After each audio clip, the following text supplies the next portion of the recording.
నా గురించి నేనే చెప్పుకుంటాను. నా పేరు బూదాటి వెంకటేశ్వర్లు. నేను బెనారస్ హిందూ విశ్వవిద్యాలయంలో ఆచార్యునిగా పనిచేస్తున్నాను. అంతకు పూర్వం ద్రావిడ విశ్వవిద్యాలయంలో 10 ఏళ్ల పాటు శాఖాధ్యక్షునిగా ఉన్నాను.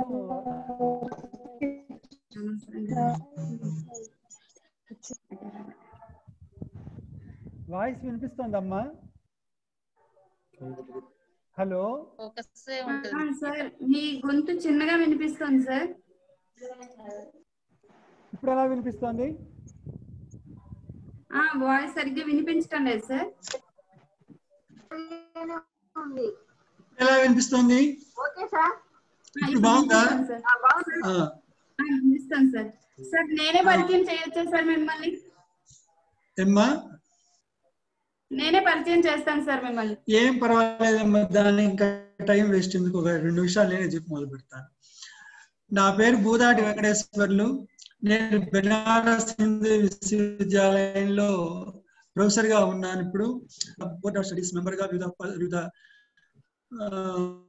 పదవుల్లో అక్కడ ఉద్యోగించాము. అంతకు పూర్వం ప్రభుత్వ డిగ్రీ కళాశాలలో పనిచేశాను. అంతకు ముందు ఎయిడెడ్ కాలేజీలో పనిచేశాను. నాగార్జున విశ్వవిద్యాలయంలో ఎంఏ చేశాను. పిహెచ్డి ఆంధ్ర విశ్వవిద్యాలయంలో చేశాను. నేను ఒక 20 పుస్తకాలు రాశాను. వాటిలో అమితంగా కష్టపడి రాసిన ఒక పుస్తకం ఏమిటంటే భారతీయ గ్రంథ పరిష్కరణ అని. ఇంగ్లీష్ లో మొట్టమొదటిగా భారతదేశంలోనే మొట్టమొదట తాళపత్రాల నుంచి తెలుగులోకి, అదే రీజనల్ లాంగ్వేజెస్ లో కానీ మనం అసలు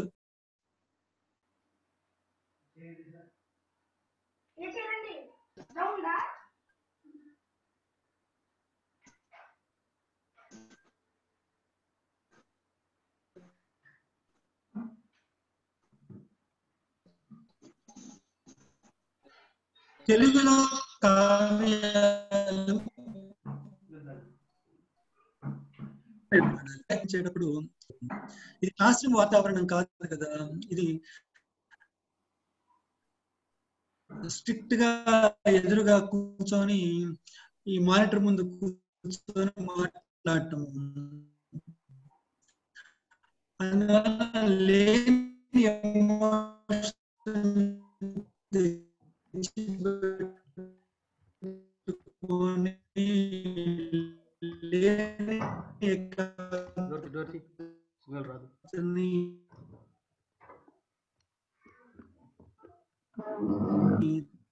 తెచ్చిపెట్టుకొని మాట్లాడటం అవుతుంది. తక్కువగా అవకాశం ఇవ్వండి.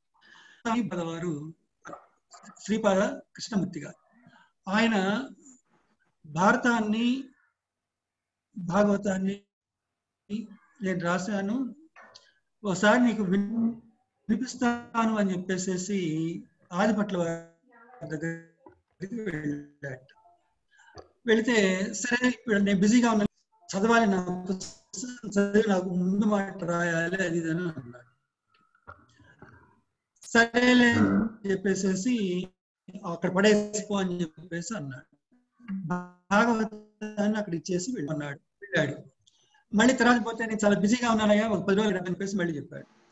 సరే అని మళ్ళీ 10 రోజుల తర్వాత పోతే ఎక్కడ కుదరటం లేదు, మళ్ళీ ఇంకా ఒక వారం ఆగిరా అన్నాడు. ఇట్లా ఒక 10 సార్లు వారాలు, 10 రోజులు వాయిదాల పద్ధతులు గడిచిపోయింది. వాయిదాల పద్ధతులు గడిచిపోయిన తర్వాత చివరికి విసుగు పుట్టి వదిలిపెట్టకుండా తిరుగుతూ ఉంటే, అట్లా కాదు నాకు మీరు గట్టిగా రాయాలంటే, సరేనయ్యా నువ్వు మరీ ఇంతగా ప్రాణం ఇస్తున్నావు కాబట్టి నువ్వే వచ్చి వినిపించమని చెప్పేసి అడిగాడు. నువ్వే వచ్చి వినిపించమని అడిగితే వచ్చి కూర్చున్నాడు, చదవడానికి వచ్చి కూర్చుంటే అప్పుడు ఆయన అన్న మాట ఏమిటంటే, నీ భాగవతంలో పోతన లాగా రాసిన పద్యం ఏదన్నా ఉంటే ఒకటి నాకు ముందు వినిపించమని అడిగాడు. అంటే పోతన లాగా నేను రాయటం అయితే పోతనకి పేరు వస్తుంది కానీ నాకు పేరు ఎందుకు వస్తుందండి, పోతన లాగా రాస్తే అది కరెక్ట్ కాదు కదా అని చెప్పేసి అంటే, పోతన లాగా రాయలేనప్పుడు, ఆయనను మించి ఒక గొప్ప భావం నువ్వు చెప్పలేనప్పుడు నీ భాగవతం ఎందుకు చంకనాకన తీసుకెళ్ళిపో అని చెప్పేసి అన్నాడు. అంటే ఆ మహానుభావుని శక్తిని తక్కువ చేసి మాట్లాడటం కాదు, తెలుగు వాళ్లను ఆవర్జించిన కవితా శక్తి ఎలాంటిదని చెప్పటం కోసం చెప్పిన ఉదాహరణ. తెలుగు సాహిత్యాన్ని చదవాలి అంటే మనిషికి కొన్ని దినుసులు కావాలి. ఇప్పుడు ఎంఏ చదవాలి అనుకోండి, ఎంఏ చదవాలంటే వాడికి కొన్ని క్వాలిఫికేషన్లు ఉండాలి కదా. డిగ్రీలో వాడు ఎంఏ తెలుగు చదవాలంటే డిగ్రీలో వాడికి ఏదైనా స్పెషల్ తెలుగు ఉందా, ఓరియంటల్ బ్యాక్గ్రౌండా, ఈ రెండు కాకపోతే కనీసం వాడు జనరల్ తెలుగుగా అన్నా తెలుగు చదివాడా లేదా మనం చూస్తాం కదా. అట్లాగే డిగ్రీలో ప్రవేశించాలంటే వాడు ఇంటర్మీడియట్ స్టూడెంట్లో ఏం చదివాడు, వాడు ఏమిటని చెప్పేసి మనం చూస్తాం కదా. అలాగా సాహిత్యాన్ని అధ్యయనం చేయాలంటే కొన్ని మౌలికమైనటువంటి దినుసులు కావాలి. సాహిత్య లోకంలోకి ప్రవేశించాలి అంటే సాహిత్యంలో చదివేటప్పుడు ఏది సాంఘిక సిద్ధాంతము, ఏది సాహిత్య సిద్ధాంతము అన్న ఫండమెంటల్ ప్రిన్సిపల్ తెలియాలి. చట్టసభల్లో చేతులు ఎత్తినట్టుగా ఎవడు పడితే వాడు సాహిత్యాన్ని అనుభూతి చెందలేడు. చట్టసభలో ఏముంది, లీడర్ చెప్తే అందరు చేతులు ఎత్తేసి మా లీడర్ చెప్పాడని ఈ ఫాలోయర్ గొర్రెలన్నీ కూడా ఏదంటే అదే పుర్రెలు వంచుకుపోయే గొర్రెల్లాగా చేతులు ఎత్తే సంగతి మనకు తెలుసు. సాహిత్యంలో ప్రవేశించాలంటే వాడికి మొట్టమొదటి దినుసు ఏమిటంటే సాహిత్యాన్ని ఆస్వాదించేటువంటి హృదయం. సహృదయుడు అన్న పేరుతో మన వాళ్ళు ప్రాచీన కాలంలో చెప్పారు. వాడికి మొట్టమొదటి భావుకత అనేటువంటి దినుసు కావాలి, భావన చేసేటువంటి శక్తి కావాలి. ఆ భావన చేసే శక్తి లేకపోతే సాహిత్యాన్ని అధ్యయనం చేయడానికి వాడు అన్ఫిట్. వాడు సాహిత్యాన్ని ఒక డాక్యుమెంటరీ లాగా చూసేవాడికి సాహిత్య అధ్యయనం ఎందుకు, వాడి చరిత్ర చదువుకుంటే సరిపోతుంది. సాహిత్యంలో ఏమన్నా అట్లాంటి చారిత్రక విషయాలు ఉంటే వాటి కోసం ఏదో మేళ నుంచి తీసి పక్కన పెట్టుకోవడానికి పనికొచ్చేవాడు వాడు వేరు. సాహిత్యాన్ని, కావ్యాన్ని ఎందుకు చదువుతారు ఎవరైనా సరే? కావ్యాన్ని ఎందుకు చదవాలి? మీరు కథ ఎందుకు చదువుతారు? మీరు ఒక కవిత్వాన్ని ఎందుకు చదువుతారు? ఒక సినిమాకి పోయి సినిమా ఎందుకు చూస్తారు? టైం పాస్కి వెళ్ళి చూసే బ్యాచ్ వేరు.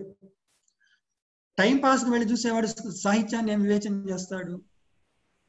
అందువల్ల సినిమాని చూసేవాడికి కూడా భావుకత కావాలి, సినిమాని చూసేవాడికి కూడా భావుకత కావాలి. ఎలాగంటే ఉదాహరణకు మీకు మీరందరూ సీతారామ కళ్యాణ సినిమా చూస్తుంటారు. ఈ ఉదాహరణ నేను చాలా సందర్భాల్లో ప్రస్తావన చేశాను, చాలా సభల్లో కూడా. సీతారామ కళ్యాణ సినిమాల్లో ఆ పెళ్లి పాట ఇప్పటికీ శ్రీరామనవమి కానీ ఏ ఇంట పెళ్లి జరిగినా కూడా ఈ పాట పెళ్లి పందిరిలో వినిపిస్తుంది. శ్రీ సీతారాముల కళ్యాణము చూడమురారు.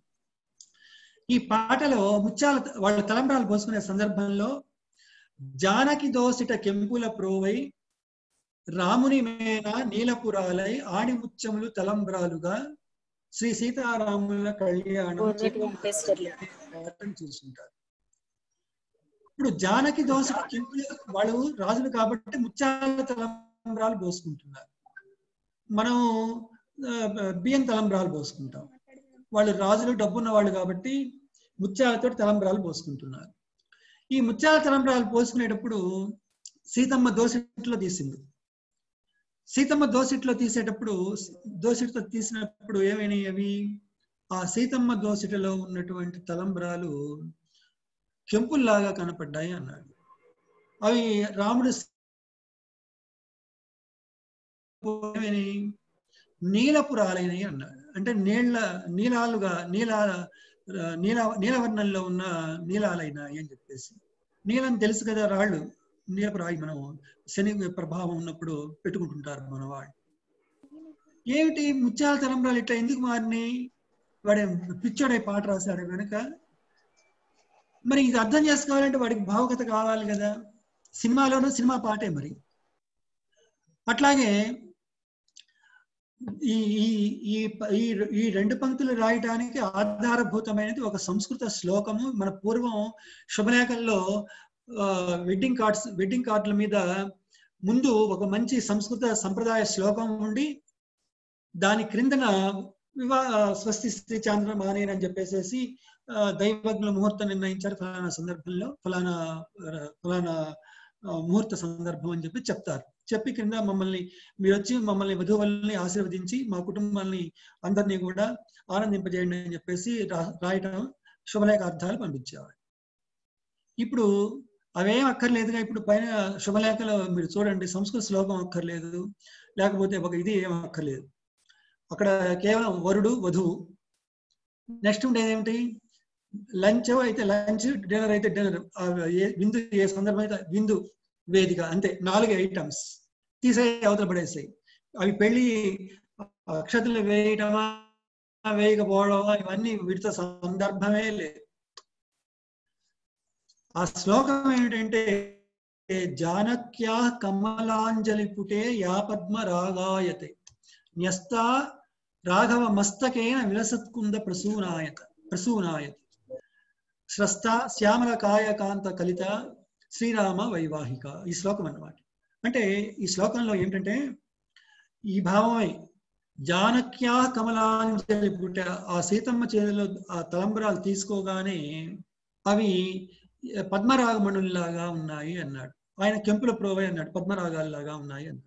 పాటలో ఒక లైన్లో అయిపోవాలి కాబట్టి ఆయన చెప్పేసి న్యస్తా రాఘవ మస్తకేన విలసత్కుంద ప్రసూనాయతి. అవి శ్రీరామచంద్రుని యొక్క శిరస్సు మీద పోయగానే మల్లె మొగ్గల్లాగా అయినాయి అన్నాడు. స్రస్తా శ్యామల కాయకాంతి కలిత యా ఇంద్ర నీలాయిత. అవి జారినాయి, శిరస్సు మీద కిందికి జారేసరికి అవి ఇంద్రనీల మణుల్లాగా ఉన్నాయి అన్నాడు. అవి ముక్తాస్తా భవతు భవంతాం శ్రీరామ వైవాహిక. ఆ శ్రీరామ వివాహ సందర్భంలోని ఆ ముత్యాల తలంబ్రాలు ఈ వధూవరులకు శుభాన్ని కలిగించుగాక అని ఆ తాత్పర్యం అన్నమాట. ఆ ముత్యాల తలంబ్రాలు మనల్ని రక్షించుగాక, కాపాడుగాక. ముక్తాస్తా భవతు భవంత. మరి ఈ శ్లోక భావాన్నే ఆయన ఆ పద్యపాదంలో పొదిగాడు.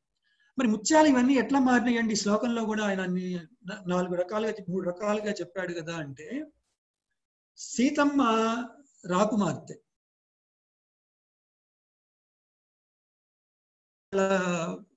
వాళ్ళు అలాంటి యువతులు కాయ కష్టం చేసుకునే వాళ్ళ శరీరాలు పాపం రాటుదేలి ఏ విధమైన సుకుమారానికి నోచుకోక వాళ్ళ జీవితాలు పాపం అలాగే గడిచిపోతాయి.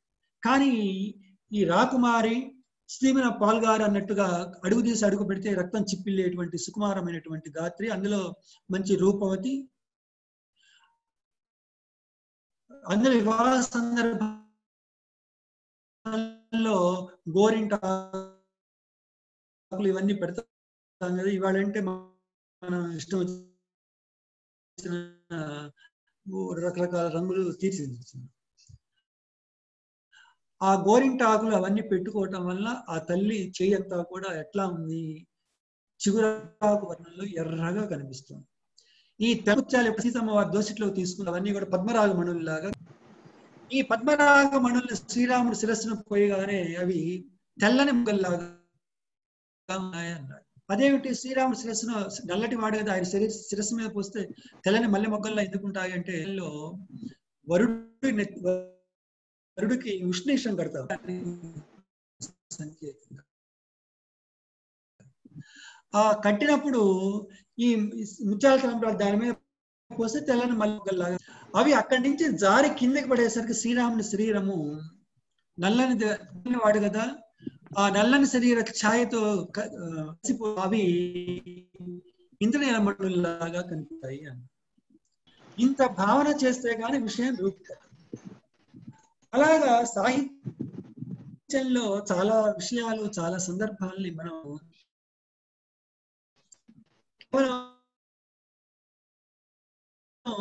కథలాగా చదువుకుంటూ పోతే కథ కోసం అయితే సాహిత్యంలో అనుభవం ఉండదు. కథ అనుభవాన్ని తెచ్చే మాట వాస్తవమే, కానీ ఈ కథలోని సన్నివేశం చెందడానికి మీకు తప్పనిసరిగా ఆ అనుభవం, దాని పట్ల అలాంటి భావుకత శక్తి కావాలి. అందుకే మన ప్రాచీనులు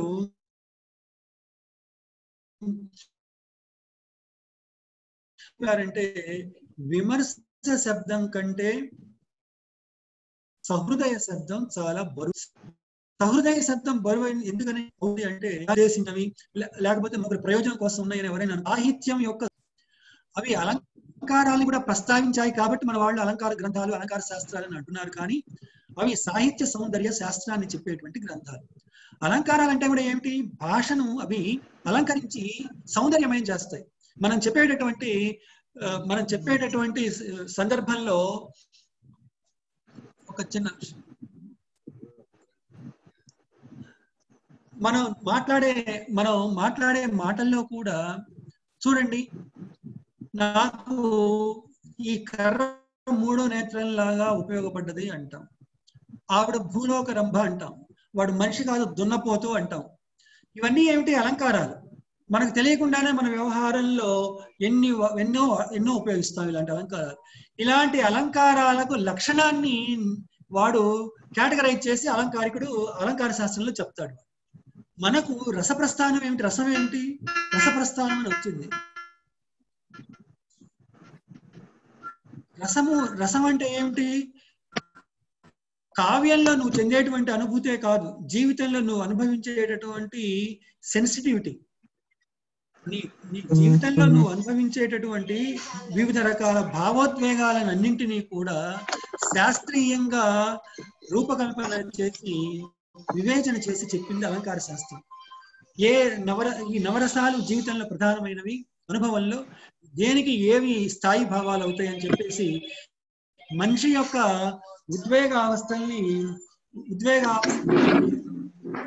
వివేచించి చెప్పినటువంటి గ్రంథాలు అలంకార శాస్త్రాలు. సరే, అలంకార శాస్త్రాల గురించి అట్లా ఉంచుదాం. ఇప్పుడు సాహిత్యాన్ని గురించి ఇందాక అనుభవం చెందాలి అంటే హేతువు అనేది మానవుడికి అబ్జెక్టిబుల్ గా కనిపిస్తుంది అన్న. జీవితంలో మనం అనుకున్న విషయాలన్నీ కూడా, జీవితంలో మనం అనుభవించేవన్నిటికీ కూడా హేతు ఉండదు. నాకు ఒక వ్యక్తిని చూస్తే స్నేహం చేద్దాము అని అనిపిస్తుంది. ఇంకోటిని చూస్తే దూరంగా తొలగిపోదాము అనిపిస్తుంది. ఎందుకు అనిపిస్తుంది? దీనికి రీజన్ ఏమన్నా ఉంటుందా? వాడితో హాయిగా కలిసి స్నేహం చేస్తే బాగుండే అనిపిస్తుంది. వాడికి నా పట్ల ఇష్టం ఉండదు. యువతిగా ఉన్న అమ్మాయి పరమ అనాకారిని పెళ్లి చేసుకుంటాడు. వాడిని ప్రేమించి వెంటబడి మరి పెళ్లి చేసుకుంటాడు. ఒక మంచి అందగాడు ఒక కురూపిని చేసుకోవచ్చు, లేకపోతే ఒక వేరే తను బాగా చదువుకున్న వాడు ఏ చదువు సంజయం లేని కావాలని కోరి చేసుకోవచ్చు. ఈ ఇంబ్యాలెన్స్ ఎందుకు వస్తుంది? దానికి రీజన్లు ఏమీ లేవు. అవి వాళ్ళ వైపుగా ఆలోచిస్తే వాడు ఏవో రీజన్ చెప్తాడు. దాన్ని సాహిత్యం ఏం చెప్పింది? కాళిదాసు చెప్పాడు, భావస్థిరాని జననాంతర సౌహృదాని అని. ఏ పూర్వజన్మ వాసనలో వాడిని వెంటాడి ఈడ్చుకెళ్తున్నాయి అని చెప్పేసి.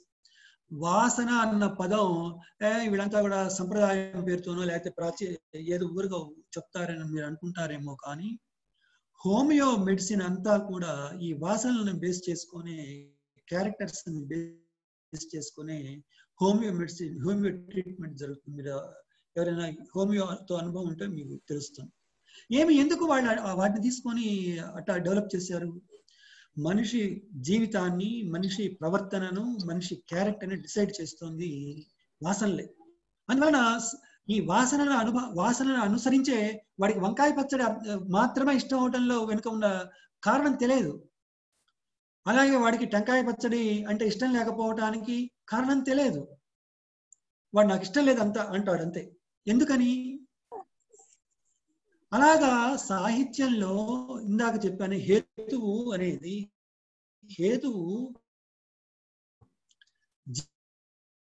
జీవితంలో మనము భౌతికంగా మాట్లాడుకోవడానికి కొన్ని విషయాలు సహేతుకంగా కనిపిస్తాయి, కానీ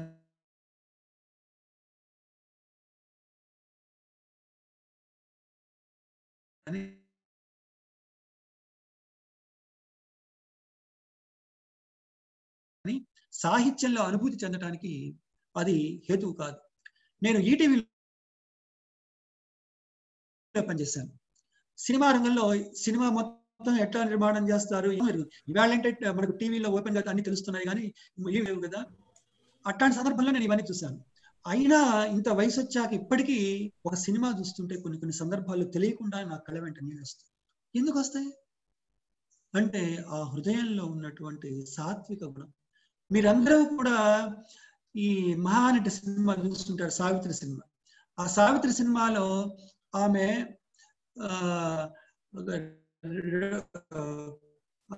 డైరెక్టర్ అడుగుతాడు, ఏమమ్మాయి సావిత్రి ఇవాళ గ్లిజరిన్ లేదు, ఎడమ వైపు కంటి నుంచి కేవలం 2 సొత్తులు కాచాలి, 2 మాత్రమే అని చెప్పేసి అంటే, అట్లాగే అని చెప్పేసి ఆ అమ్మాయి 2 కారుస్తుంది. అంటే ఏంటి అదుపు అని అర్థం. చూడండి, మన జీవితంలో కూడా ఎవరైనా చనిపోయినప్పుడు కొంతమంది శవం మీద పడి అల్లాడిపోయి దిక్కులు ప్రకటించలే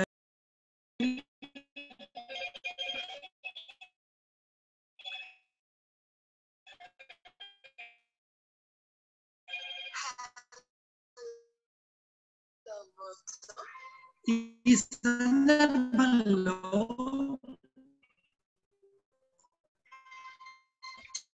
మనము సాహితీవేత్తలు సక్రమంగా ఉపయోగించాలి అని చెప్పేసి నా తాత్పర్యం. సరే, కావ్యాన్ని మనకు తెలుగులో కొన్ని విశిష్టమైన ప్రక్రియలు ఉన్నాయి. ఇతిహాసము, పురాణము, కావ్యము, నవల, ఇలాంటి ప్రక్రియలు కొన్ని. నవల, కథానిక, యక్షగానము, ఇలాంటి ప్రక్రియలు. ఈ ఏ ప్రక్రియనైనా తీసుకోండి, కావ్యత్వము అనేటువంటి ఒక స్పర్శ లేకుండా ఇది సాహిత్య చరిత్ర చెప్పిన సాక్ష్యం. తెలుగులో మొట్టమొదట ఇప్పుడు మనకు కావ్యము అంటే ఏమిటి, మళ్ళీ కావ్యం అంటే ఏమిటో కూడా మనం 2 మాటలు తెలుసుకోవాలి కదా. కావ్యము అంటే మనం సాహిత్య చరిత్ర చదువుకున్నప్పుడు, లేకపోతే మనం సాహిత్య విమర్శ చదువుకున్నప్పుడు కావ్య నిర్వచన గురించి మన వాళ్ళందరూ చదువుకుంటారు. అప్పుడు శబ్దార్థం సహితం కావ్యం అని భామహుడు చెప్పాడు అని, ఇష్టార్థం చిన్న పదావళి కావ్యం అని చెప్పేసేసి అతను దండి చెప్పాడు అని, ఇలాగ మన నిర్వచనాలు చదువుకున్నాం. నేను ఒక ప్రశ్న అడుగుతాను, భామహుడు శబ్దార్థం సహితం కావ్యం అన్నాడు అంటే ఉంటుందా? అసలు ఏ గ్రంథమైనా ఉంటుందా? ఆఖరికి చిట్టాపద్దులు రాసేవాడు కూడా ఆ రాసిన అంకెలకు, లేకపోతే దాని ముందు రాసిన వస్తువుకి ఏదో ఫలానా సుబ్బు చెట్టుకి ఏదో ఫలానా చింతపండు ఇచ్చానో ఏదో రాసుకుంటాడు కదా. ఆ రాసుకున్న దానిలో కూడా చింతపండు అనే పదాన్ని వెనుక చింతపండు అనే అర్థం ఉంది కదా ఆ అక్షరాల వెనుక. కావ్యంలో శబ్దము అర్థము లేకుండా కావ్యం ఎలా ఉంటుందండి? అట్లాగే ఇష్టార్థ వ్యవచన పదావళి కావ్యము అనేటటువంటి దండి నిర్వచనం కూడా అంతే. ఈ రెండిటి విషయాల్లో కూడా మన సాహిత్య విమర్శ రాసినటువంటి వాళ్ళు పొరపాటుగా చేసిన ఒక చిన్న లోపాన్ని మీ దృష్టికి ఈ సందర్భంలో చెప్పడం నేను సమంజసం అని భావిస్తున్నాను. ఎలా? ఎందుకంటే భామహుడు శబ్దార్థం సహిత కావ్యం అని చెప్పే సందర్భాన్ని మీరు ఒరిజినల్ టెక్స్ట్ చూస్తే భామహాలంకారంలో ఆయన ముందు శబ్దాలంకారాల్ని, అర్థాలంకారాల్ని రెండింటినీ చెప్పి, అలంకారాల గురించి చెప్తూ పైన చెప్పి క్రింద శబ్దార్థం సహితం కావ్యం అన్నాడు. అంటే ఏమిటి? ఈ శబ్దాలంకారాలు, అర్థాలంకారాలతో కూడి ఉన్నది కావ్యము. కావ్యంలో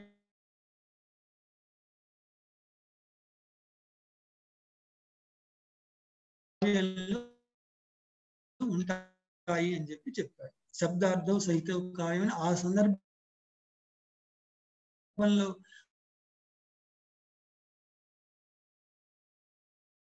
ప్రకరణంగా ఆ ప్రకరణ సందర్భంలో చెప్పిన దాన్ని తీసేసేసి మన వాళ్ళు అంతవరకు కట్ చేసుకొని ఏముంది పిల్లలకి ఏమిటి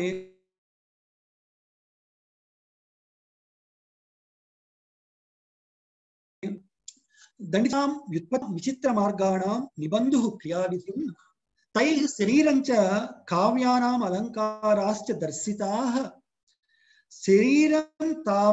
శరీరం తావద్ ఇష్టార్థ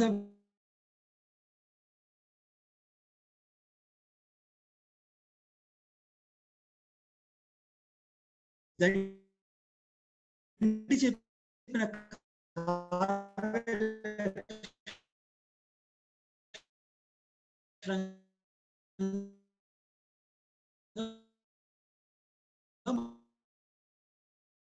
మనవాడు పొరపాటు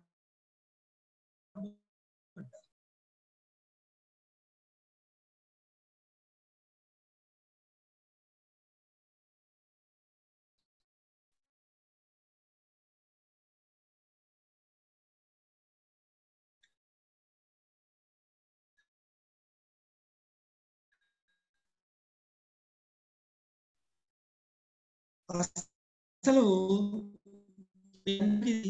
ఇప్పుడు ఉన్న ఉద్దేశించి ఈ కావ్యం అనేది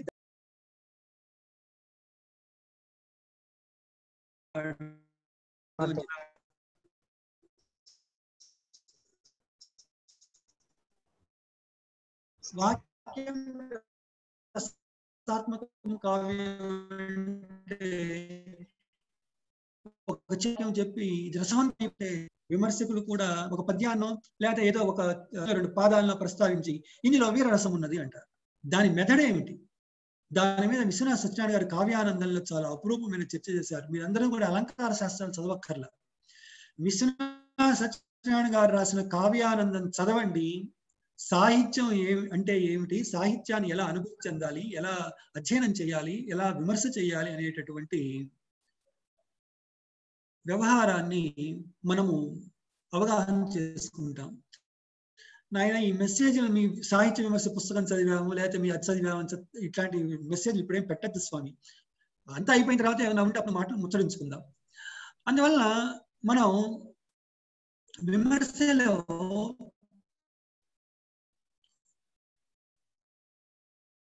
బేసిక్స్, విమర్శ అంటే విమర్శ చేసే పద్ధతి వేరు, కావ్య రాయటం అనే ధోరణి తర్వాత విషయం. ముందు మన పాఠకుడు కావ్యాన్ని ఎలా చదవాలనేటువంటి విషయం మీద మనం ఇవాళ మాట్లాడుకోబోతున్నాం. తెలుగు కావ్యాన్ని వాటిని ఎలా చూడాలి వ్యవహారం. ఇప్పుడు ఇందాక అమ్మాయికి సాత్విక భావాల పట్ల అదుపు ఉండాలి అని చెప్పేసి, అలాగే పాఠకుడు కూడా అనుభూతి చెందే సందర్భంలో కూడా ఒక సాత్విక భావం పట్ల అనుభూతి చెందేటువంటి సందర్భాన్ని మన వాళ్ళు ఎంత సైంటిఫిక్ గా చెప్పారు. రసానుభవం సందర్భంలో విభావ, అనుభావ, సాత్విక, వ్యభిచారీ భావాల ఒక సోపాన క్రమాన్ని చెప్పారు. అంటే ఏమిటి? వాడు ముందు కావ్యాన్ని చదవటానికి సుముఖుడు కావాలి. ఏ సాహిత్య గ్రంథాన్నైనా సరే, ఏ కథ అయినా సరే, ఏ నవలైనా సరే, ఏ కావ్యమైనా సరే, ఏ ఇతిహాసమైనా సరే, ఏ పురాణమైనా సరే, మీరు వినాయక చవితి పూజ చేసేటప్పుడు వినాయకుడి నామాల్లో ఒకటి ఓం సుముఖాయ నమః అంటే స్వామి నేను చేసే పూజకు నువ్వు సుముఖుడు కా స్వామి అని చెప్పేసి ఆయన్ని అర్థించడం అన్నమాట.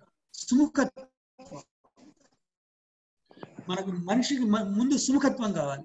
ఆ సుముఖత్వం ఏర్పరచుకున్న తర్వాత నీవు ఏం చేయాలి? స్వభావ జగత్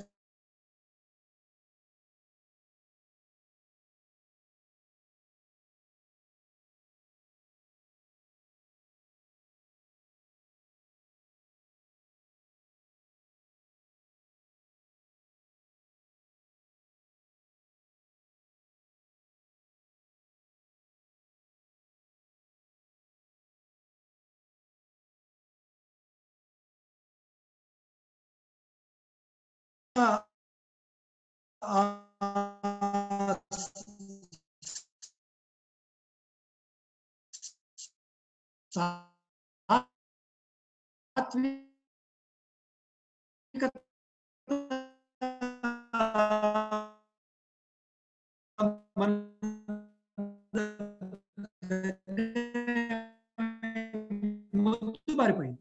ఆ సెన్సిటివిటీ మొద్దు బారిపోయింది. ఈ మేల్ సెన్స్ చేయటమే వేరే విధంగా చెప్తుంది. మేడం గారు, నేను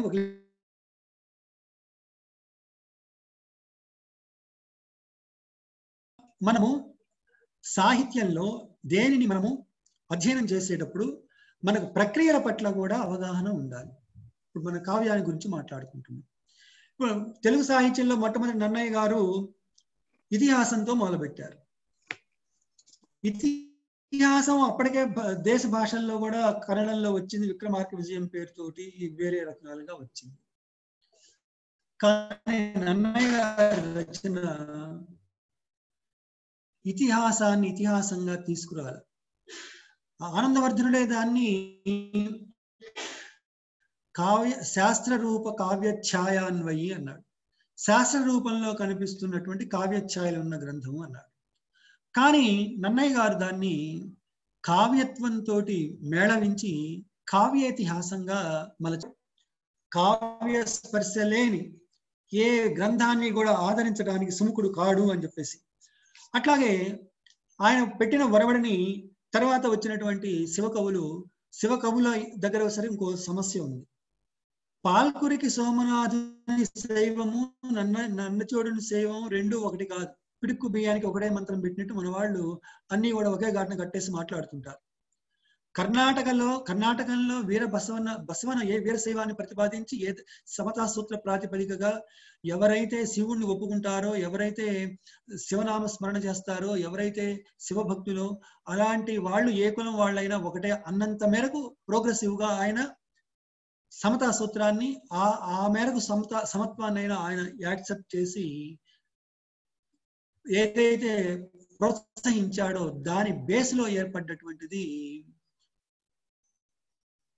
పాల్కురికి సోమనాథుని శైవం. ఆ ప్రభావంతో వెలువడ్డది పాల్కురికి సోమనాథుని శైవం. మరి నన్ను చూడని శైవం కుమార సంభవంలో మీరు చూడండి తద్భిన్నమైంది.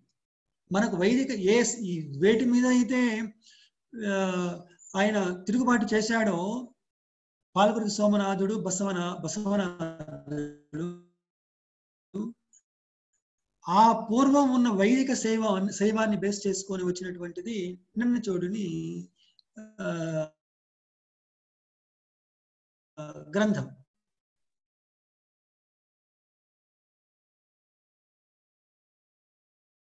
అందువల్ల వీళ్ళిద్దరిని శైవ కవులు అని చెప్పేసి అసలు కాలాన్ని గురించిన చర్చ అలా ఉంచండి. అసలు ఇద్దరిని ఒకే గాట కట్టేసి మాట్లాడటమే కరెక్ట్ కాదు. సరే, దాన్ని అలా ఉంచుదాం. ఈ పాల్కురికి సోమనాథుడు చేసినటువంటి వ్యవహారం ఏమిటంటే నన్నయ్య గారు ప్రారంభించినటువంటి ఏదైతే ఉందో చెందిన ఆ సంప్రదాయం దేశీయమైనటువంటి దేశీయ ప్రక్రియలను ప్రోత్సహించి తీవ్రతంతో తీసుకొని తెలుగు నాటకాన్ని భక్తుల కథల్ని ఆయన ఏర్చి కూర్చి దేశీయ ప్రక్రియలను ఎంచుకున్నాడు. అంటే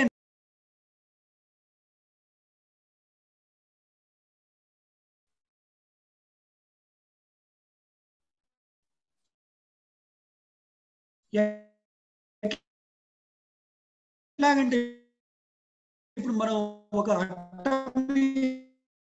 ఒక బొమ్మని సూపర్ ఇంపోజ్ చేసినట్లుగా నన్నయ్య చేసిన పరిశ్రమ బహుళంగా కనిపిస్తుంది. అదే చూడండి, గోల్డెన్ వస్త్రాభరణ సందర్భంలో వాడు దుశ్శాసనుడు ద్రౌపదిని వస్త్రాభరణం చేస్తున్నప్పుడు ఆమె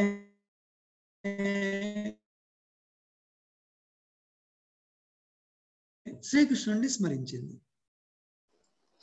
ఇది ఒక ఇతిహాస కవి గాని ఒక పురాణ కవి గాని చేసే పద్ధతి ఎలా ఉంటుందంటే ఆమె వరుసనే ఒక 20-25 మూలాల గురించి మాట్లాడుతుంది. మూలంలోనే రాసి లేదా నన్నయ్య గారి ఒక 20-25 పద్యాలు రాసేసి పోతన గారి లాగా గజేంద్ర మోక్షంలో గజేంద్ర స్తవం లాగా ద్రౌపది స్తవం అక్కడ రాసి ఒక 25-20 పద్యాలు వచ్చింది.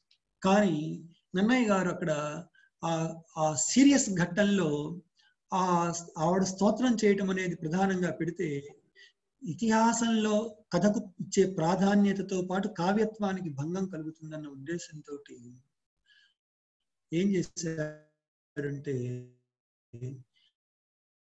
ఆమె చూస్తుండా ధర్మ సంవిధులను కన్నా ఈ భరతవంశము నేడు అధర్మ దూషితమయ్యనని భామిని కృష్ణును తలంచి భక్తితో అని చెప్పేసి ఓ చిన్న వాక్యంలో చెప్పేసి అదే పోతన వాడు ఎన్ని పద్యాలు ఉన్నాయి చూడండి. ఎవ్వరి చే జనించు లావు కింతయు లేదు కలడు కలడందురు దీనుల ఎడ ఓ కమలాప్త ఓ వరద కలుగడే నా పాలి కలిమిలేములు లేక రక్షించువాడని ఈ రంగా తీరా అక్కడ పోతన గారి ఆర్తే పోతన గారి అంటే ఇక్కడ ఏమిటి, కవికి కావ్య రచన చేసేవాడికి ఈ అనుభవ వ్యభిచారి భావాల సాగదీత దగ్గర ప్రవాహంలో పడి కొట్టుకెళ్లకుండా ప్రవాహంలో నిలబడగలిగిన కెపాసిటీ ఉండాలి. అది కావ్యాన్ని మూల కథని రామాయణ విషయమే ఉందండి. తెలుగులో మహాభారత స్థాయి అందుకున్నటువంటి రచన కవిత్రయ మహాభారతంతో ఈక్వలెంట్ అని చెప్పదగ్గ గ్రంథం లేదు అని చెప్పడం అతిశయోక్తి కాదు. సంప్రదాయ సాహిత్యంలో క్లాసికల్ లిటరేచర్లో ఆ స్థాయిలో భారతం ఎందుకు రామాయణం ఎందుకు రాలేకపోయింది? ఆ స్థాయిలో మనకి ఎర్రన గారు రామాయణం రాశాడని చెప్తారు. అది కాల పరీక్షకు నిలవలేదో లేకపోతే మరి ఏమైపోయిందో ఈ రోజుకు లభించలేదు. అయిపోయిందా తెలియదు. మరి తర్వాత భాస్కర్ రామాయణం వచ్చింది కానీ ఇప్పటికీ మనం తెలుగు వాళ్ళు వాల్మీకి రామాయణాన్ని నెత్తిన పెట్టుకున్నంతగా భాస్కర్ రామాయణాన్ని పట్టించుకో. తర్వాత రంగనాథ రామాయణం జననోళ్లలో విపరీతంగా వచ్చేసింది. రంగనాథ రామాయణంలో ఎన్ని అవాల్మీక అంశాలు ఉన్నాయి? అవాల్మీక అంశాలు ఉన్నా కూడా యాక్సెప్ట్ చేశారు రంగనాథ రామాయణాన్ని. గోపీనాథ రామాయణంలో కూడా బోల్డన్ని అవాల్మీక అంశాలు ఉన్నాయి. కానీ తెలుగు వాళ్ళు కాల పరీక్షలో రామాయణాన్ని ఏమి నిలబెట్టుకున్నారు అంటే మూల కథను మార్చకుండా, చెడగొట్టకుండా, వక్రీకరించకుండా చేసే మార్పులనే వక్రీకరించకుండా చేసిన మార్పులతో ఉన్న గ్రంథాన్నే విలువ కట్టారు. అలాంటివే కాల పరీక్షకు నిలిచింది. శిల్పం కోసం శ్రమించి బహుదా కష్టపడి రాసిన మరొక గొప్ప రామాయణ కల్పవృక్ష గ్రంథం వచ్చింది. అంటే ప్రతి యుగంలో ప్రతి 100 మంది రాశారు. ఒక రఫ్ సర్వే ప్రకారం నేను చూస్తే దాదాపు 500 పైచిలకు రామాయణాలు తెలుగు నాట వెలిశాయి. కానీ వీటిలో మనం భాస్కర్ రామాయణం, రంగనాథ రామాయణం, రామాయణ కల్పవృక్షం, ఇంకా చెప్తే మొల రామాయణం, ఇలాంటి 4-5 చెప్తాం. ఎందుకని ఏమైపోయినాయి ఇవన్నీ అంటే ఇది సూత్రం. కావ్యత్వంతో పాటు అందులో ఉన్న కావ్యత్వాన్ని కాపాడుకుంటూ చేసిన మార్పులు ఔచిత్యభరితంగా కావ్యాన్ని చెడగొట్టకుండా, మూల గ్రంథాన్ని చెడగొట్టకుండా ఉన్న వాటినే మన వాళ్ళు యాక్సెప్ట్ చేశారు. కాబట్టి కావ్యంలో కథలో కథ ఇతివృత్తము అనేటటువంటి రెండింటిని మన వాళ్ళు సమాన అర్థకాలుగా భావించి వాడుతూ ఉంటారు. కథ ఇతివృత్తం ఒక దృష్ట్యా చూసినప్పుడు కరెక్ట్ అనిపిస్తుంది. కానీ కథను రచయిత ఎలా నిర్వహించాడో ఇతి వృత్తం, కథను ఎలా నిర్వహించాడో చెప్పడం ఇతివృత్తం అన్నమాట. ఈ ఇతివృత్తం అనేటువంటి మాట నాటక పరిభాషలో బాగా వినిపిస్తుంది. అక్కడ ఈ కథ అన్న మాట అక్కడ పెద్దగా పట్టింపుకు రాదు, వస్తువు అనే విషయం అక్కడ పెద్ద పట్టింపుకు రాదు. కాబట్టి ఇతివృత్తాన్ని కథ నడిపేటప్పుడు కథలో కథార్థాలలో ఒక అంశంగా, అంగంగా రసాన్ని పోషించే పద్ధతి కావ్యంలో ప్రధానం. రసము కావ్యార్థాల్లో భాగంగా నడపాలి. ఇందాక చెప్పాను, ఒక చిన్న వాక్యాన్ని చెప్పి ఒక పద్యాన్ని చెప్పి ఇందులో వీర రసం ఉంది, ఇందులో శాంత రసం ఉంది అని చెప్పేస్తుంటారు. అది కరెక్ట్ కాదు. రసము ఒక సన్నివేశాన్ని ఆశ్రయించుకొని ఉంటుంది. ఒక సన్నివేశంలో ఒక 2 పాత్రల సంభాషణలో కానీ లేదా ఆ ఘట్టంలో విభావ, అనుభవ, సాత్విక, వ్యభిచారీ భావాలన్నీ పరిపుష్టి చెందితే తప్ప నీకు రసానుభూతి కలదు. అలా కాకుండా కేవలం ఒక చిన్న, ఈవేళ ఆధునికంగా కూడా ఈ రసం విషయంలో చాలా సందేహాలు ఉన్నాయి. ఏమిటి, ఆధునికంగా మన వాళ్ళు రాసిన చిన్నదాన్ని పెద్దదాన్ని కూడా పట్టుకొని మన వాళ్ళు రసం బ్రహ్మానందం అన్నారు కాబట్టి ఈ ప్రతిదీ కూడా ఒక చిన్న పద్యాన్ని చెప్పి బ్రహ్మానందం రసానందం ఇందులో ఉందని చెప్పేసి అంటుంటారు. కానీ ఒక విషయాన్ని గమనించండి, కావ్యంలో కథ ఉన్న చోటే రసం తప్పనిసరిగా ఉంటుంది. కథ అది సన్నివేశాల్లో మాత్రమే రసం ఉంటుంది. కథలో చెప్పే కవిత్వం కేవల కవిత్వంలో రసం ఉండదు. కవిత్వం రస నిర్వహణకు దోహదం చేసినప్పుడే ఆ కవిత్వానికి కూడా ప్రయోజనము. ఇవి మన కావ్య సంప్రదాయంలో మన వాళ్ళు స్థిరీకరించినటువంటి సూత్రాలు. కథ, నవల, కథానికల విస్తృతితో కవిత్వం నుంచి ఇవాళ చూస్తే కవిత్వం నుంచి కథ వేరైపోయింది. ఇవాళ వచన కవిత, ఖండికలు, మినీ కవితలు, హైకూలు వంటి ఆధునిక ప్రక్రియల ద్వారా మనం పరిచయం అవుతున్న కవిత్వంలో కలిగే ఆనందాన్ని భరతుడు చెప్పిన రసానుభూతి సందర్భంలోని ఆనందంతో పోల్చి రెండు ఒకటే మాత్రం చెప్పకూడదు కూడా. ఎందుకంటే రసము, రసానుభూతి అనేవి రెండు కూడా ఎప్పుడూ హృదయ అనుభూతికి సంబంధించినటువంటివి. ఇవి కాలదోషం పట్టనటువంటి కావ్య జీవనగత సంస్కారాలు. రసము పాఠకుని అనుభూతికి చెందింది. కావ్యంలో మనం చెప్పుకుంటే ధ్వని కానీ, ఔచిత్యం కానీ ఇలాంటివన్నీ కూడా శిల్పానికి సంబంధించినవి. వ్యంగ్యార్థ స్ఫురణ పాఠకునిలో జరిగేదే అయినప్పటికీ అది స్ఫురించే శబ్దాన్ని కవి ఆ వ్యంగ్యార్థాన్ని స్ఫురింపజేసే శబ్దాన్ని కవి ప్రయోగించగలగాలి. వాచ్యార్థం తర్వాతనే వ్యంగ్యార్థానికి విలువ. ఈ వ్యంగ్యార్థ స్ఫురణకు రసధ్వని అవుతుంది.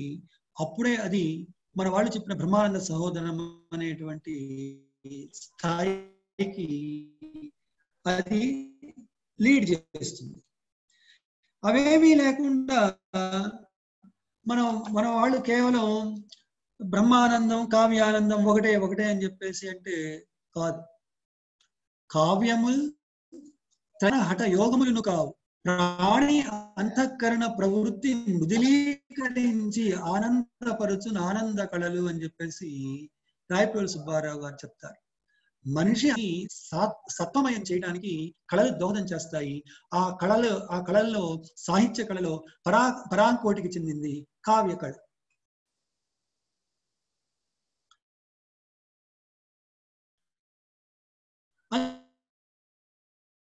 అందువలన కావ్యము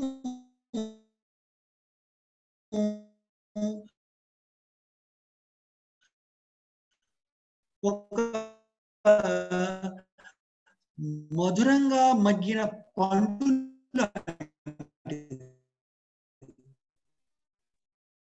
మామిడి పండు లాంటిది. ఇట్లా పట్టుకుంటే రసం జారిపోతుందేమో అనే మనం అని చెప్పేసి కథా కావ్యాలు ఉన్నాయి, క్షేత్ర మహాకావ్యాలు ఉన్నాయి, చారిత్రక కావ్యాలు ఉన్నాయి, హరణ్యాలు ఉన్నాయి. మరి కావ్యాన్ని కావ్యార్థాలని మనం జగన్ పండుగ వారు చెప్పినట్లు రమణీయ ప్రతిపాదక శబ్ద కావ్యం అని చెప్పేసి రమణీయత్వము క్షణము 10,000 పోస్టింగ్లో పెట్టినారు. ఆ కళాఖండాన్ని చూసి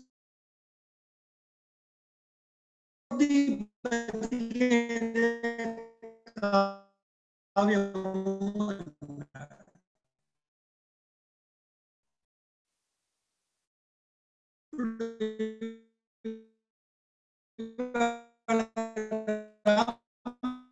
భారతాదుల్ని మొన్నటి దాకా ఇప్పటికీ తిట్టేవాళ్ళు ఉన్నారనుకో, తిట్టి పోతారు. ఏమీ లేదు. రాజవుడు కూడా వీటితో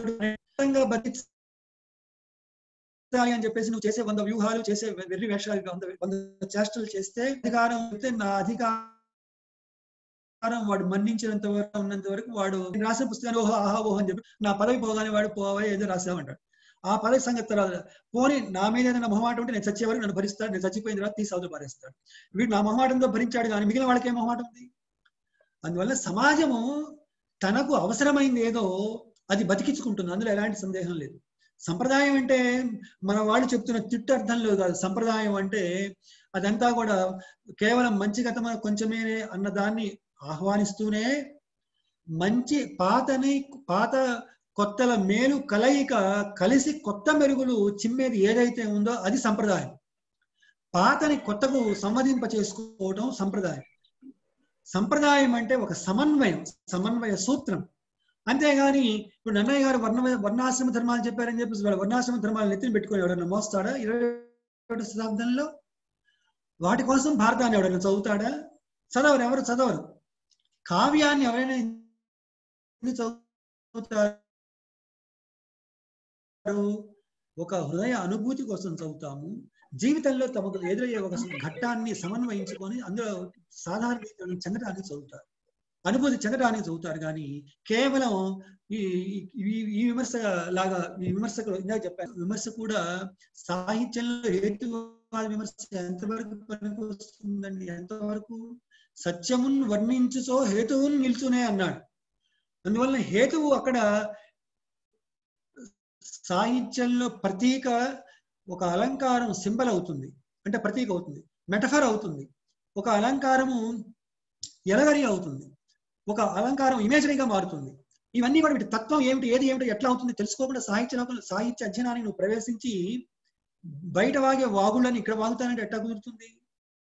అందువలన మీకు హరివంశంలో శ్రీకృష్ణుని బాల్య క్రీడల్లో ఒక పద్యం, శ్రీకృష్ణుని మన పసిపిల్లవాడిని మంచి ముద్దులు కురుస్తున్న శ్రీకృష్ణుని ఉద్దేశించి చెప్పిన ఒక పద్యం మీకు వినిపిస్తాను, వినండి.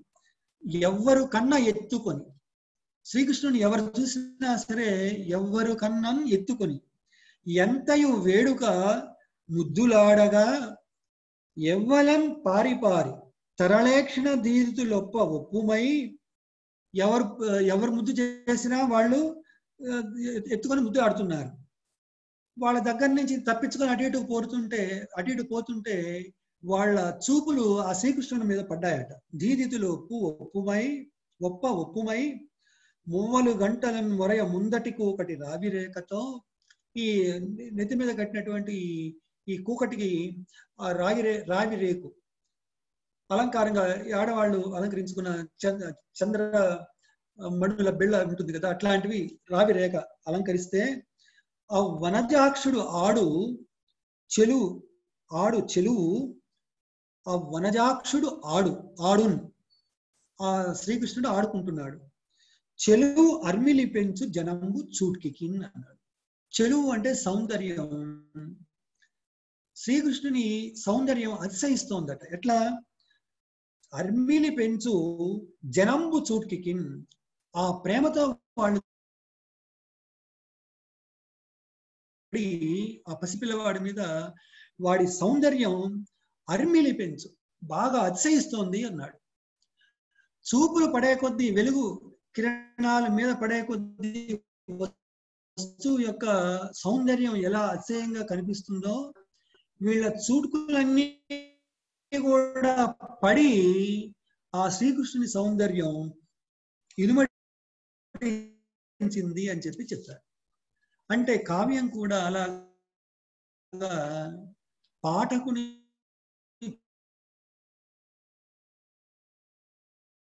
చూపులు దాని సౌందర్యం అతిశయించాలి. అతిశయించే అనుభూతి నీకు ఏదైతే కలిగిస్తుందో ఎప్పటికప్పుడు చదివే కొద్దీ కొత్త అర్థాలు, కొత్త భావాలు స్ఫురింపజేసేది ఏదైతే ఉందో అది కావ్యం. అలాగా హరివంశంలో ఒక ఉదాహరణ చెప్తాను. ఇందాక చెప్పానే, ఎమోషన్ ని మన సెన్సిటివిటీని వాడు శిల్పీకరిస్తాడు, దాన్ని ఎడిట్ చేసి ఒక స్ట్రీమ్ లైన్ చేస్తాడు అని చెప్పేసి కవి శిల్పం పేరుతోటి. ఇప్పుడు కంసుడికి అష్టమ గర్భం వల్ల విపత్తు ఉందని చెప్పేసి దేవకి సంతానం అందరినీ చంపేసిన విషయం కథలో మీ అందరికీ తెలుసు. ఇప్పుడు దేవకి 8వ సంతానాన్ని కన్నది. ఈ వార్త వచ్చి కంసుడికి తెలిసింది. కంసుడు ఓహో వీడి వల్లే కదా నాకు చావు, వాడిని చంపాలని చెప్పేసి హుటాహుటిన పోయినప్పుడు పద్యం చెప్పాడు ఎర్రన్న గారు. తలయున్ చీరయు వీడ సంభ్రమముతో దైవోపఘాతంబునన్ కుల్లుగన్ కృండు. కుళ్ళుచు పారు తెంచి వెసన్ ఆ కంసుడు తత్సూతికా నిలయ ద్వారమునన్ నిలిచి. వాడు రాజు కదా, తలకు ఉష్ణీషం అవి బాగా కట్టినవి ఉన్నాయట. అవి చెదిరిపోతే తలయను చీరలు వీడ ఒంటి మీద ఉన్నటువంటి ఆ వస్త్రం జారిపోతుంటా సంభ్రమంబుతో పరిగెత్తుకుంటూ వెళ్ళి దైవోపఘాతంబునన్ కులకన్, దైవం వాడికి వేసిన శిక్ష ఉంది కదా, వాడిని ఈ కృష్ణుడు ఈ అష్టమ గర్భాన్ని చంపేసేసి కులకన్ వాడు సంతోషపడదామని చెప్పేసి పారు తెంచి వెసన్ ఆ కంసుడు పరిగెత్తుకుంటూ వెళ్ళాడు. వెళ్ళి ఏం చేశాడు? తత్సూతికా నిలయ ద్వారమునందు నిలిచి, డైరెక్ట్ గా లోపలికి గర్భవతి కన్నటువంటి మంచం దగ్గరికి పోవాలి కదా, వాడు పోకుండా డోర్ దగ్గర నిలబడ్డాడు అన్నాడు. తత్సూతికా ద్వారమున నిలిచి శిశువున్ తెమ్మంచు ఆకులుడై పల్కగా కృష్ణమాతయు సంక్షోభార్తయ అత్తరి. ఆ శిశువుని తీసుకురండి అని చెప్పేసి డోర్ దగ్గర ఉండి దాదులకు ఆజ్ఞాపిస్తున్నాడు, కానీ వాడు వెళ్ళి చూడాలి. ఇది సంస్కారము మన సెన్సిటివిటీని శిల్పీకరించడం అంటే. ఇప్పుడు మన ఇళ్లలో కూడా చూడండి, గర్భవతి ప్రసవించిన వెంటనే భర్త కూడా గబక్కన పోడు లోపలికి. నీకు అబ్బాయి పుట్టాడు రా అని చెప్పేసి ఆ ఇంట్లో ఉన్న పెద్దవాళ్ళు ఎవరో వాళ్ళు వచ్చి చెప్పడం, లేదా హాస్పిటల్స్ సరే హాస్పిటల్ గోల మనం అసలు వదిలేసేయండి, అది వేరే విషయం. అంటే అలాంటి రాక్షసుడు లోపలికి వస్తే అడ్డుకునేవాడు ఎవడూ లేడు. కానీ నిలబడ్డవాడు కంసుడు, గేటు దగ్గర నిలబెట్టినవాడు కవితావతంసుడు అన్నాడు ఒక మాస్టర్. నిలబడ్డవాడు కంసుడు, నిలబెట్టిన వాడు కవితావతంసుడు అన్నాడు. చూడండి ఎంత ఔచిత్యంగా చెప్పాడు. గర్భవతి ప్రసవించిన గదిలోకి డైరెక్ట్ గా వెళ్ళటానికి అవకాశం లేకుండా అక్కడ ఆపటం ఎంత ఔచితీ భరితంగా ఉన్నదండి. ఇలాంటివి కవుల రచనల్లో మీరు పరిశీలిస్తే వందలు వేలు మనకు సాక్షాత్కరిస్తాయి. తర్వాత మీరందరూ భక్త కన్నప్ప అనే సినిమా చూసుంటారు. భక్త కన్నప్ప సినిమా. ఆ సినిమాలో టైటిల్స్ వచ్చేటప్పుడు ఒక అద్భుతమైనటువంటి పాట ఉంది. ఎవరైనా సరే వినకపోతే తప్పనిసరిగా వినండి. ఆ కన్నప్ప పూర్వరూపం అర్జునుడు పాశుపతానికి తపస్సు చేసి ఈశ్వరుడు ప్రత్యక్షం అవటం, ఈశ్వరుడు ప్రత్యక్షమై పాశుపతాన్ని ఇవ్వటం, ఆ అర్జునుడే మరు జన్మలో ఇలా జన్మించాడని చెప్పడం కోసం ఆ సినిమా దర్శకుడు బాపు రమణలే అపురూపంగా నేపథ్యంలో పాట వినిపిస్తుంటే దాన్ని పిక్చరైజ్ చేశారు. ఆ పాటలో కిరాతార్జునీయ ఘట్టాన్ని వేటూరి సుందరరామూర్తి గారు అపురూపంగా రాశాడు. అర్జునుడు తీవ్రమైన తపస్సు చేస్తున్నప్పుడు పరమశివుడు ఇతన్ని పరీక్షించి ఇవ్వటం కోసం, పాశుపతాన్ని ఇవ్వటం కోసం బయలుదేరి వస్తాడు. ఈ వచ్చే సందర్భంలో ఆయన ఏ విధంగా కిరాతుడుగా మారాడు అని చెప్పేటువంటి సందర్భం అన్నమాట. ఆయన శిరసు పైనున్న గంగమ్మ తలపులోనికి జారిపోయిందని, నిప్పులు మిసే కన్ను నుదురోయి బొట్టయిందని అని ఇట్లాగా చెప్తాడనమాట. ఈ అదేమో పెద్ద మత్స అయిందని చెప్పేసి, ఇక్కడ పుట్టుమచ్చలాగా అయిందని చెప్పేసి, ఇట్లాగా సగము మేనులో ఉన్నటువంటి ఆమె కూడా కిరాత వేషం ధరించిందని ఆ పాటను అపురూపంగా శబ్ద చమత్కారంతో చాలా అద్భుతంగా రాశాడు. ఇది ఎక్కడ రాశాడు ఇంత అద్భుతం అని చెప్పేసి నేను చాలా రోజులు పరవశించిపోయి నాకు పాడుకున్నాను చాలా కాలం. పాడుకున్నంటే మనసులో పాడుకునేవాడిని, అంతే వేదికల మీద పాడటం కాదు. అట్లాంటి ఆ పాటకు మూలం ఎక్కడదా అని చెప్పేసి నాకు తర్వాత ఈ సాహిత్యంలో కాస్త లోతుల్లోకి వెళ్ళి కావ్యాలు అధ్యయనం చేయడానికి మొదలుపెట్టిన తర్వాత హరవిలాసంలో శ్రీనాథుడిని ఆధారం చేసుకొని ఆయన వర్ణించాడు. శ్రీనాథుడు కిరాత వేషంలోకి ఈశ్వరుడు మారుతున్న సందర్భంలో వికట పాటల జటా మకుటికా భారంబు కరకైన జుంజురు నిరులు కాగా చారు సుధాధామ శకలావతం సంబు పెడకొప్పుపై నుండెడు పీకె కాగా ఘనలలాటంబున కనుకొట్టు కనుచిచ్చు గైరిక ద్రవ తిలకంబు కాగా భుజ మధ్యమున గ్రాలు భుజగహారంబులు గురుజ పూసన గొప్ప సరులు కాగా శంకరుండు కిరాత వేషం దాల్చి అగజ చెంచతయై తోడ అరుగుదేర పాణి నోంకార దివ్య చాపం. ఈ సీస పద్యాన్ని బేస్ చేసుకొని దీని భావాన్ని తన భాషలో పొదిగాడు. ఎంత అపురూపంగా వర్ణించాడు చూడండి. కావ్యంలో చేసే వర్ణనలు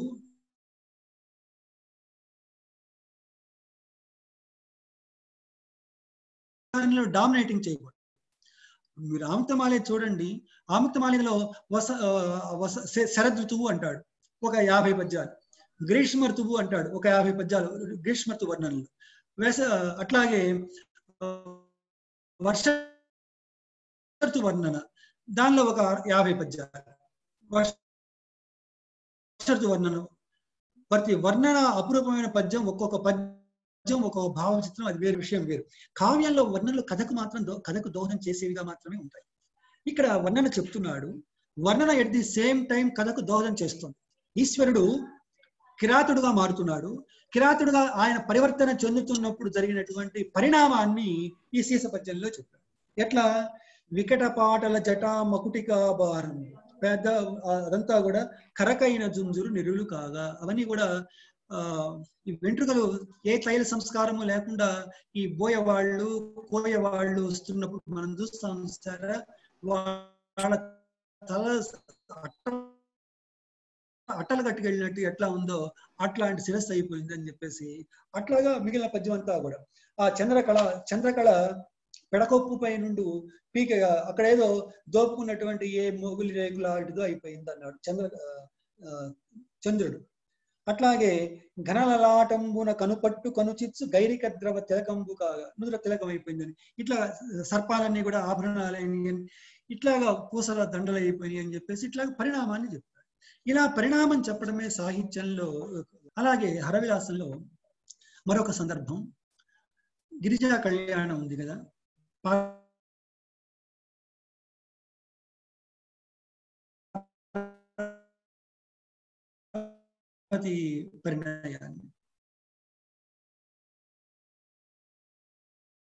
పార్వతీ పరిణయాన్ని ఇప్పుడు తెలుగు కవులకు వచ్చినటువంటి ఒక పెద్ద చిక్కు ఏమిటంటే, ఏ వస్తువు పట్టుకున్నా కూడా సంస్కృతంలో అప్పటికే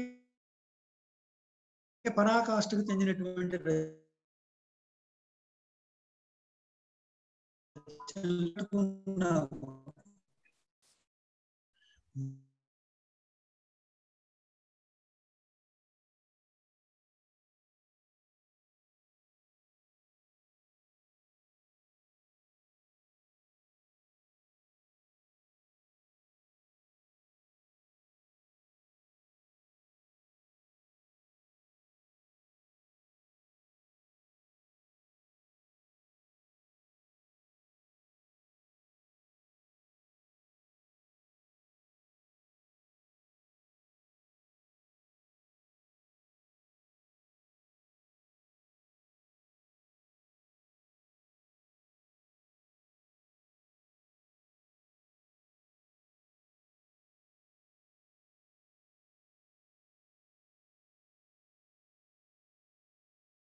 తారకుని చేత మునులు బృందారకులను.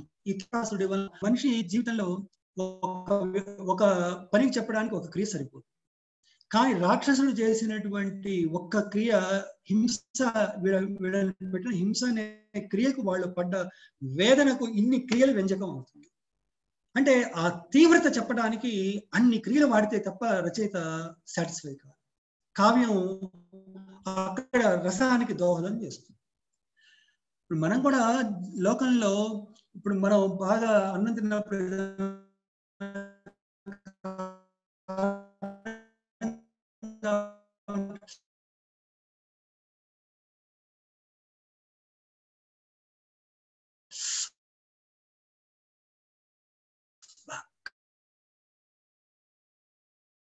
కారంగా ఇలాగా ఒక కావ్యాన్ని కవి చేసి చెప్పడానికి శ్రోత ఏ మెట్టులో లయం చెందుతాడో అనుభూతితో రసంతో చెప్పలేం. అందువల్ల అలాంటి రసానుభూతిని కలిగించిన మహాగాయకుడు ఈవేళ పరమపదించిన తర్వాత ఈవేళ మనం ఆయన్ని స్మరించుకుంటూ ఆయన స్మృతిలో కావ్య రసాన్ని గురించి మనం మాట్లాడుకునే అవకాశం నాకు కల్పించినటువంటి ఈ పిఠాపురం కళాశాల పుష్పలత కళాశాల ప్రధానాచార్యుల వారి సహచరులు పుష్పలత గారికి, సాధారణంగా ఇవాళ వెబినార్లన్నీ కూడా తెలుగు సాహిత్యము, సమకాలీనత, లేకపోతే తెలుగు సాహిత్యము, సామాజిక స్పృహ, ఇవన్నీ కూడా అరిగిపోయిన రికార్డు. వాటి రిలవెన్స్ వాళ్ళు లేదని చెప్పడం నా తాత్పర్యం కాదు. అంటే చరిత్రచరణంగా అవే కాకుండా మళ్ళీ ఒక ప్రయోజనంతో ఇదిగో ఈ 2-3 ప్రక్రియల్ని పరిచయాత్మకంగా పరిచయం చేసే ఉద్దేశంతో ఏర్పాటు చేసినందుకు ఒక మంచి ఆలోచన చేసినటువంటి పుష్పలత గారికి ధన్యవాదాలు తెలియజేస్తూ నేను సెలవు తీసుకుంటున్నాను. ధన్యవాదాలు సార్. నరసింహులు గారని ఒక ఆయన పద్యానికి శ్లోకానికి భేదం ఏమిటని అడిగారు చాట్ బాక్స్ లో. రెండు ఒకటే. మన తెలుగు వాళ్ళని పద్యం అన్న పేరును పాపులర్ చేశాము, సంస్కృతం వాళ్ళు శ్లోకం అన్న పేరుతోటి పాపులర్ చేశారు. రెండు ఛందస్తో ఉండేది. సార్ మీరు చెప్పిన జానిక్య, సార్ నమస్తే,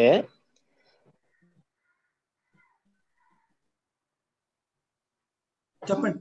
మీరు చెప్పినటువంటి జానిక్య కమలా మలాంజలి అనేది శ్లోకంగా మనం పద్యంగా, శ్లోకమే కదా, సంస్కృత శ్లోకం కదా. సంస్కృతంలో ఉన్న వాటిని తెలుగులో ఎవడు అంటే దాని శార్దూలంలో పద్య గణాలతో చూసుకుంటే ఛందస్పరంగా శార్దూల పద్యం అవుతుంది కదండి. మనం ఉన్నది కదండి, ఛందస్సులో ఉందనే చెప్పాను కదా, శార్దూల ఛందస్సులోనే ఉంది. తెలుగు వాళ్ళము సంస్కృతంలో కనిపించిన వాటిని శ్లోకాలనే అంటాము. రూఢి. నేను పద్యం అంటానంటే